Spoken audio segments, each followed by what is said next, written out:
My name is Allan Wright. Welcome to the Travel Well with Allan video update. Today, I'd like to talk to you about statistics. What statistics are important for determining where you can safely travel during the pandemic, and where can you find those statistics? We all know the top level statistics that are most often bandied around, which are total number of cases and total number of deaths for a country, a state, or even a county. Those are useful for figuring out sort of the overall impact of the pandemic on a region, but they don't tell you anything at all about what's happening currently, which is what you want to know as a traveler.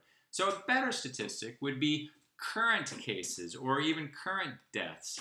But even that is limited because we know that a big state like New York, which has its act together, is going to still have quite a few current cases and current deaths because of its population size, and it will look worse than a small state that doesn't have its act together.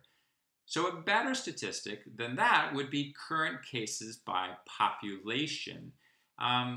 Two other statistics that are interesting to note are the infection rate, which is that number that hovers around 1 and shows how many new people are being infected from each person that has COVID-19. If that number is above 1, it sort of shows we're losing the battle. If it's below 1, we're winning the battle. So that is important for an area.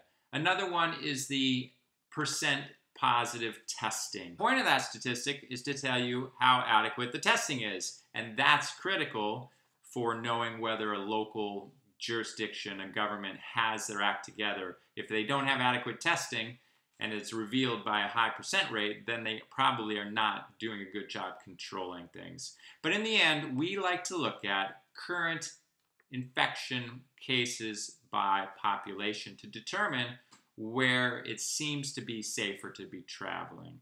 Next, you have to find that statistic. You can't find it easily on the CDC website. They have a bunch of data that's very technical, but they focus mostly on those high-level statistics that the press uses and aren't all that useful, really. So there are many other stats out there, but it's very hard to get that current cases by population. One place I have found a good summary of that is called COVID Act Now.